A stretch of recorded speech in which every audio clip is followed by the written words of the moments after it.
porém, pressupõe, com muita possibilidade de acerto, que é a mesma coisa que se refere em 2 Coríntios 12:7, quando ele diz que, em virtude da grandeza das revelações que ele teve, de até ser arrebatado ao terceiro céu, foi-lhe posto um espinho na carne, mensageiro de Satanás, para lhe esbofetear, a fim de que ele não se ensoberbecesse. Que espinho na carne era esse? Muito provavelmente, era um problema de visão. Sabem por quê? Quando ele chega na Galácia, por causa da enfermidade física, para pregar pela primeira vez, os membros da igreja da Galácia gostariam e queriam até mesmo arrancar os próprios olhos para dá-los a Paulo. Não sabemos se isso aí é uma consequência da visão que ele teve lá no caminho de Damasco, que ficou cego. O certo é que Paulo, por exemplo, precisava de um secretário para escrever suas cartas. E no final ele pegava a pena para dar a saudação final: vede com que grandes letras eu vos escrevo. Ou até mesmo quando ele foi confrontado lá pelo sumo sacerdote, ele chamou o sumo sacerdote de parede branqueada. Parecia que via as coisas meio lusco-fusco. Agora preste atenção nisso. Não consta a Bíblia que ele saiu de Antioquia doente, mas consta a Bíblia que ele chega na Galácia doente. Então, a doença foi contraída no meio do caminho. E aí você vai estudar essa situação mais a fundo, você vai descobrir que onde o jovem João Marcos os abandonou, perto da Panfilha, era uma região alagadiça, pantanosa, com altíssimo incidente de malária. E possivelmente Paulo pega uma malária que dava uma dor de cabeça alucinante, afetando inclusive a visão. Então, a terceira possibilidade que eu disse é essa: o João Marcos deve ter pensado assim: estou muito novo para ficar doente, eu vou voltar para a casa da minha mãe. Bom, esse é o primeiro texto. O segundo texto, para você entender o versículo 11 aqui, é Atos 16, 36 a 41. Quando terminou o concílio de Jerusalém, Paulo chega para Barnabé e diz: Barnabé, vamos voltar, visitar as igrejas que nós plantamos, encorajar aqueles irmãos que nós ganhamos para Cristo, fortalecer aquela liderança. Barnabé disse: vamos, Paulo, eu estou animado. Só um detalhe, lembra do meu primo? O Marcos, eu estou querendo levá-lo conosco. Paulo respondeu assim: eu não acho justo levarmos aquele que nos abandonou desde perto da Panfilha. Agora, é óbvio que Lucas, o doutor Lucas, que era médico e historiador, quando registra essas palavras, o faz num linguajar polido. Mas não foi isso que aconteceu, não. Por que você sabe que não foi isso que aconteceu? Porque o texto de Atos diz que houve tal desavença entre Paulo e Barnabé, por causa do menino Marcos, que os dois não caminharam juntos mais. Então eu vou parafrasear, para ver se clareia um pouco mais. Eu acho que foi mais ou menos o seguinte: quando terminou o concílio de Jerusalém, que definiu os rumos doutrinários da igreja, Paulo, todo animado, chega para Barnabé e diz: Barnabé, que decisão sábia, que decisão sensata, que decisão segura que a igreja tomou. Agora, Barnabé, a teologia está boa, vamos voltar para a obra missionária, vamos lá. Barnabé, estou animadíssimo, Paulo. Só um detalhe: ô Paulo, você lembra do meu primo? Paulo, é claro que eu me lembro, né, Barnabé? Rapaz, deixa eu dizer uma coisa, eu estou querendo levar ele de novo. Olha, ele mudou tanto, ele está mais maduro. Eu acho que agora ele vai ser uma bênção. Paulo fechou a cara. Falou: Barnabé, comigo esse rapaz não vai não. Não, Paulo, mas deixa eu te falar, ele está mais maduro agora. Agora ele vai ser uma bênção. Barnabé, comigo ele não vai não. Ô Paulo, mas você está sendo intolerante. Comigo ele não vai não, Barnabé. Ô Paulo, vamos dar uma chance para o rapaz. Comigo ele não vai, Barnabé. Ponto final. Chega. Agora, para um pouquinho para pensar comigo. E se não tivesse um Barnabé na vida do Marcos, hein? Você já se sentiu descartado? Persona não grata? Alguém já disse para você: no meu time você não joga? Na minha equipe você não trabalha? Eu não quero você trabalhando comigo? Você não serve para ser meu cooperador? Barnabé pegou o Marcos, levou para Chipre, investiu nele. Mais tarde, Pedro discipulou Marcos. Marcos foi o primeiro evangelista a escrever. O primeiro evangelho a ser escrito não foi Mateus, foi Marcos.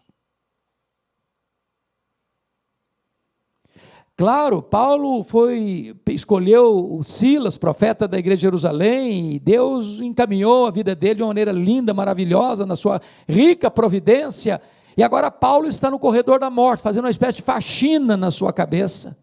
Lembrou do Marcos. Aí escreveu para Timóteo: Timóteo, meu filho, quando você vier, você traz o Marcos aí, ele me é útil para o ministério.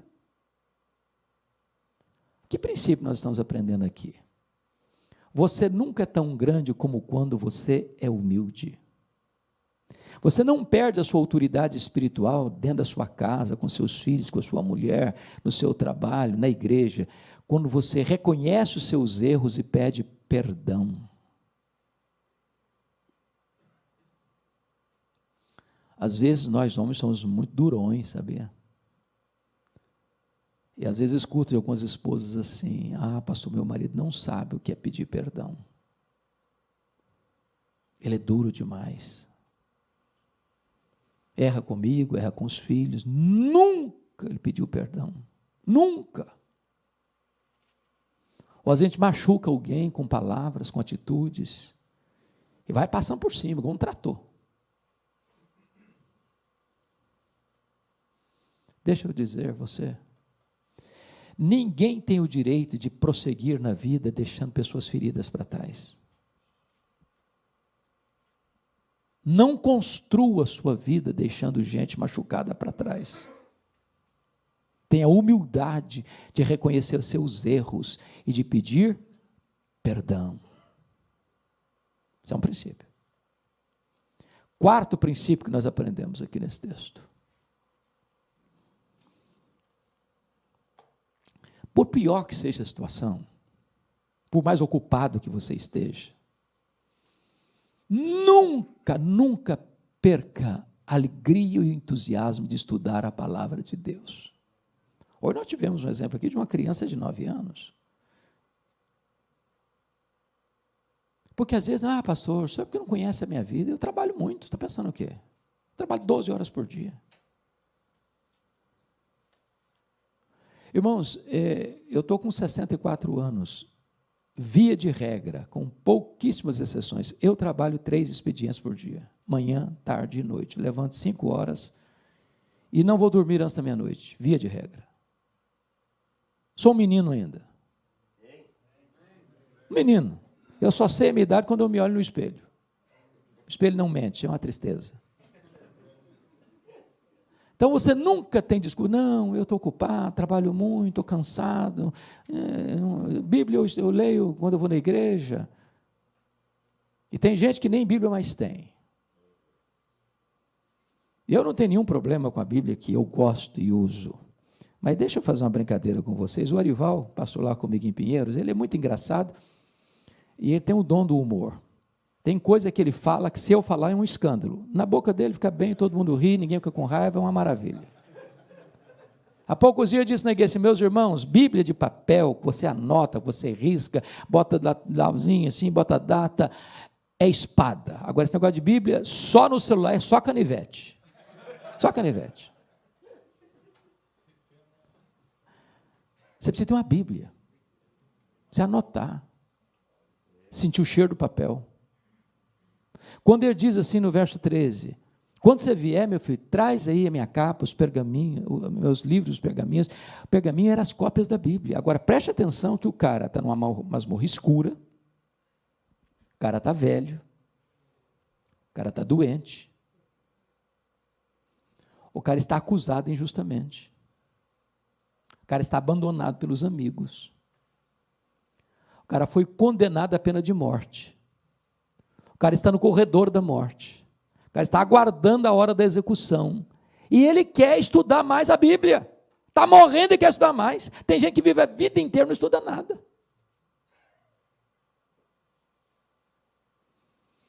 Meu amado irmão, se você for um analfabeto funcional da Bíblia, você está encrencado. Você não tem filtro. Você vai escutar as maiores bobagens e bater palma. Você não vai se alimentar na hora da crise. Você não tem referência. Tem hora, meu irmão, que você precisa ter Bíblia, não é só no papel, não, é no coração e na mente. Quando Jesus, o pastor Sanil agora disse agora há pouco, quando Jesus foi levado lá para o deserto, não deu prazo de consultar uma chave bíblica, nem ligar para alguém, falou, e aquela referência, tá, não, está escrito, está escrito, está escrito. Você tem que ter Bíblia na mente, Bíblia no coração, Bíblia nos lábios, é espada para lutar. Não dá para voltar lá em casa para pegar a espada, não, a guerra está acontecendo é aqui agora, campo aberto, você precisa da palavra. Então, se você que está aqui hoje nunca leu a Bíblia, assuma o compromisso, o ano está começando ainda, leia a Bíblia todo esse ano, medite na palavra, estude a palavra, mergulhe na palavra, more num livro da Bíblia um mês, leia todo dia, deixa a Bíblia entrar em você. Porque se você não tiver Bíblia, querido, os valores do mundo vão entrando e você não vai ter elementos para educar seus filhos, seus netos, você vai ficar perdido. E se você ficar perdido, e os seus filhos, para onde vão? Quinto princípio, que nós aprendemos com Paulo nesse texto. Por favor, observe isso comigo. Quando as pessoas deliberadamente fizerem mal contra você, deliberadamente, tome a decisão de perdoar. Olha o versículo 14. Alexandre o latueiro causou-me muitos males. O Senhor lhe dará paga segundo as suas obras. Dizem os estudiosos que foi esse Alexandre, o latueiro, que delatou o apóstolo Paulo, resultando na sua segunda prisão, no seu consequente martírio. É aquele tipo de gente que apunhala pelas costas, que puxa o tapete, que fica feliz quando você cai e chora quando você se levanta. É gente que joga contra o patrimônio. É gente que aposta no seu fracasso. É gente que só consegue se dar bem ou se sentir bem quando você está embaixo. Aliás, dizem os entendidos, e a psicologia humana parece provar isso, nosso coração é muito ruim, você sabe disso, né? Muito ruim. Então, baixa a bola, porque você não está com esse cartaz todo, não. Você e eu temos mais facilidade de chorar com os que choram, do que nos alegrarmos com os que se alegram. E Paulo era um fenômeno.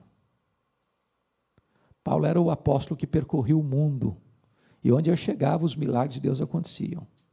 Igrejas eram plantadas, pessoas eram alcançadas. E aí cidadão disse, esse cara tem que cair. Esse cara tem que cair. E delatou Paulo. E Paulo foi preso. E Paulo foi degolado. A pergunta que eu lhe faço hoje é essa: como é que você reage quando alguém se interpõe no seu caminho para prejudicar você? Qual a sua atitude? Qual a sua reação? Paga na mesma moeda? Revida com a mesma violência? Dá o troco? Bom, eu sei que você é um homem crente. E você diz, não, pastor, crente não faz essas coisas, não. Faz não, é. É verdade? É isso mesmo? Crente não revida mesmo? Talvez você diga, não, pastor, eu não vou fazer, não. Mas, esse cara, o dia dele vai chegar. O dia dele vai chegar. E quando o dia dele chegar, a minha vitória vai ter sabor de mel. Esse é o tipo de música complicado, não é não? Esse não é o papel de um crente, não. Perdão, querido. Sabe por quê? Se você guardar mágoa de alguém que machucou você lá no passado, você não vai viver. Você vai adoecer. Guardar mágoa é a mesma coisa de você tomar um copo de veneno pensando que o outro é quem vai morrer. Quando você guarda a mágoa de alguém, você fica prisioneiro, na coleira. Na coleira. Você vai chegar em casa com fome, e a pessoa chega do seu lado, se assenta do seu lado, tira o seu apetite. Você vai tirar uma soneca, a pessoa se deita do seu lado e transforma-se no seu pesadelo. Você vai sair de férias com a família, ele vai pegar carona com você e estragar suas férias. A única maneira de você ser uma pessoa livre é perdoar. Assim como Deus em Cristo perdoou você. Você não sabe lidar com isso, nem eu, nem nós.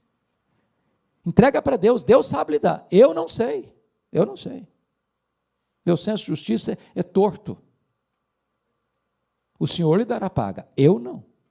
Quanto a mim, essa conta está zerada. Vai ter que lidar com Deus, não comigo. Sexto princípio.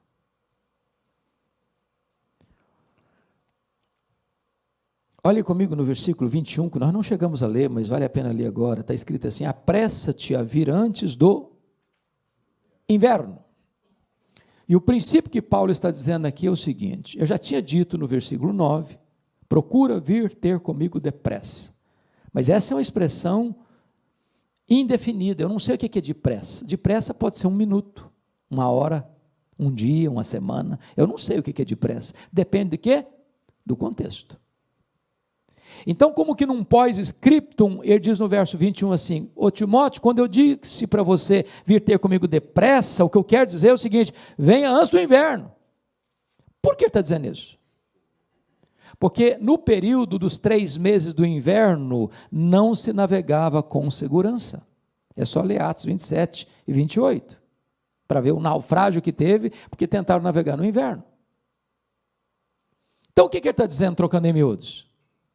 Ô Timóteo, se você quer vir ter comigo, meu filho, como eu preciso, venha antes do inverno, porque se você esperar os 3 meses do inverno passarem para você vir, não precisa vir mais não, eu já terei sido executado.